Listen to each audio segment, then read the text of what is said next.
school thing, that brings me to the other thing that I wanted to discuss. So you have started, I don't know if it's company, charity, what you would call it, called the Weller. What is it? I know it's the Weller Network, but I just call it. It's an organisation. Is it? Yeah, Okay. I guess.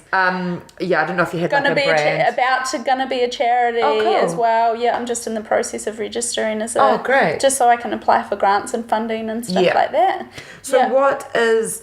Tell us about the Weller Network. Like, what is it? What are you trying to achieve? Cool. So the Weller Network is an organisation that is dedicated to connecting with young New Zealanders in order to educate them about the prevention and awareness of cancer. Mm-hmm. You say that you said that, or 1,500 times. Yeah, I do. I've got like this. Got it down. Yeah.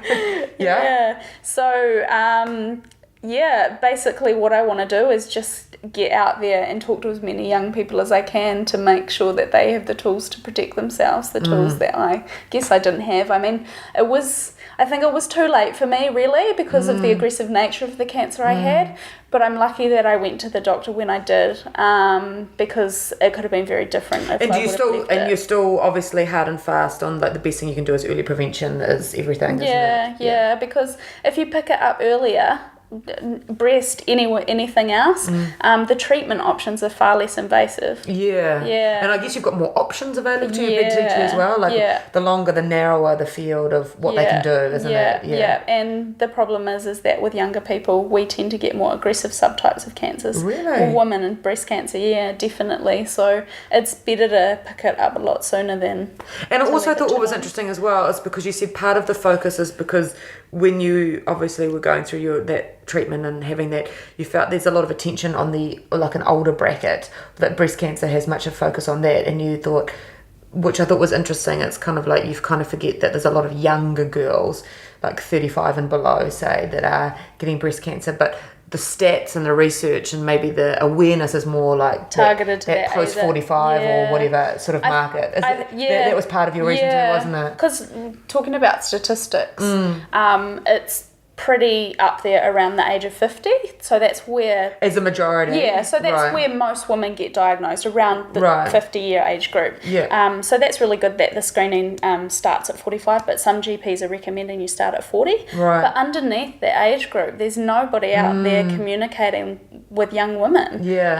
So of the 3,000 women that are diagnosed in New Zealand every year, 350 of those will be under the age of 45. So there's a gap. These are all Ministry of Health statistics, by the way, so you can access them at ministryofhealth.org. No, GOVT. Gov.nz. Yeah, that's the website. Remember that from my uni days? Yeah, totally. So it's a really good website if you want to look at statistics and stuff like that.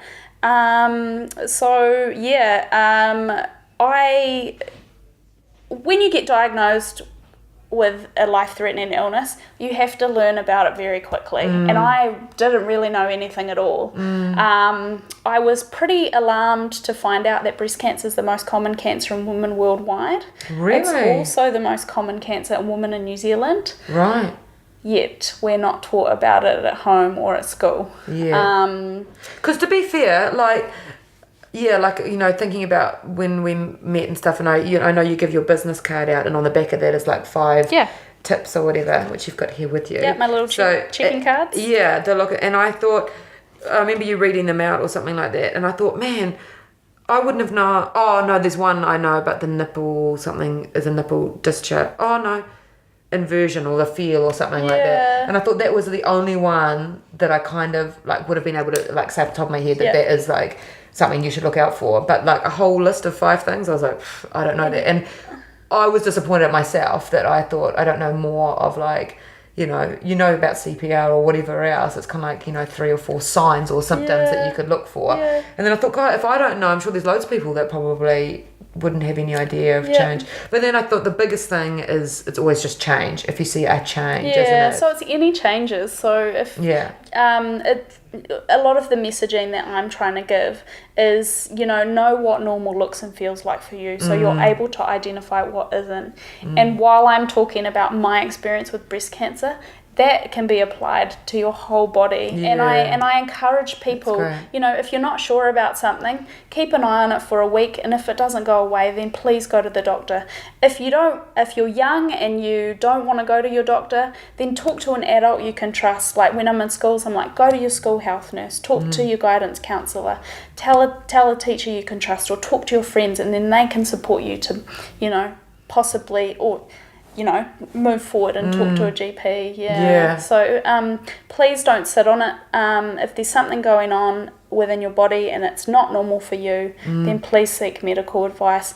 And if you don't feel right about something and a medical professional tells you you're too young, then ask to be referred. I think that's the other thing as well. Like you can never be too afraid of trying to get a second opinion or going, you know, that doesn't feel right, and then going to see someone else about it. I think that's really important as well. And it's empowering people about their health in general, really. Yeah, exactly. Because it's going, something's not right here, and I want to get this checked out. Because nobody's going to look after you like you are.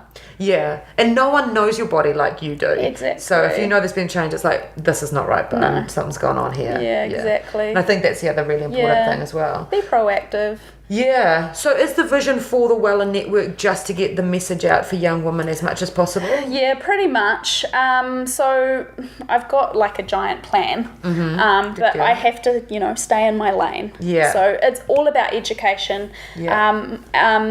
The Wella Network's value proposition is supporting the healthy conversations that can save your life. So while I'm delivering messaging in schools, I'm encouraging young people to go home and talk to their loved ones and people that they care about, and pass that message on, because even though I try really hard, I can't do it all myself. So it's been able to you know, encourage young people to go home and talk to their loved ones, but it's also encouraging parents to have those conversations with their teenagers, particularly breast health, and I guess for boys, testicular health as well. So yeah, just, you know, supporting those healthy conversations. And I guess just continuously to raising a discussion and all that sort of stuff as well.